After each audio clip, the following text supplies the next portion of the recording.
कल Gujarati film Tandavam release होने जा रही है, जिसे लेकर आज वडोदरा में पत्रकार परिषद के जरिए फिल्म के बारे में ज़्यादा जानकारी मुहैया करवाई गई है।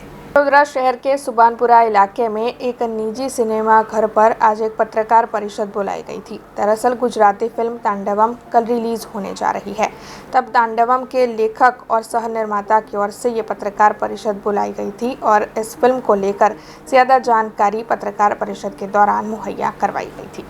લોકોને એક જ મેસેજ છે કે ફિલ્મ જોવા માટે ઘણા બધા ફિલ્મ રસિકો જે એક્શન મૂવી જોવા માટે બોલિવૂડ અને સાઉથની મૂવીઝ પર આધાર રાખતા હોય છે, એની જગ્યા પર આપણે ગુજરાતીમાં એક નવો જ યુગની શરૂઆત કરી છે, એક નવો જ કોન્સેપ્ટ લઈને આવી રહ્યા છે અને મને આશા છે કે અમારો પ્રયાસ સફળ થશે।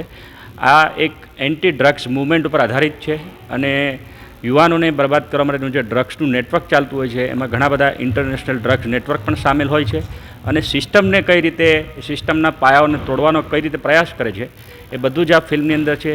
સિસ્ટમને અંદર કઈ રીતના કરપ્શન થાય છે અને એની સામે જે ઈમાનદાર પ્રમાણિક અધિકારીઓ છે જે સમાજને બચાવવા માટે કઈ રીતે જસ્ટિસ માટે ફાઇટ કરે છે અને એ વખતે સત્ય અને કપટ એની સામે કઈ રીતે આખું ઉજાગર થાય છે એ બધું જ મૂવીની અંદર બતાવવામાં આવ્યું છે। ફિલ્મ જે છે તાંડવમ એ ગુજરાતના દરેક થિયેટરમાં રિલીઝ થઈ રહી છે। આ ફિલ્મ માતૃશ્રી ફિલ્મ પ્રોડક્શનના બેનર હેઠળ બનાવેલી છે અને પ્રભાતસિંહ રાજપૂત જે આના લીડ એક્ટર છે અને એના પ્રોડ્યુસર છે। હું પોતે રાઇટર છું, હું બરોડાનો જ છું અને ફિલ્મની અંદર રાઇટર અને કો પ્રોડ્યુસર છું।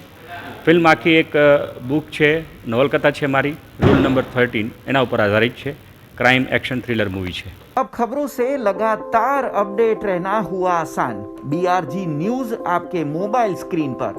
आज ही BRG न्यूज की mobile app Google play store और ऐप स्टोर से डाउनलोड करें और खबरों से लगातार जुड़े रहें।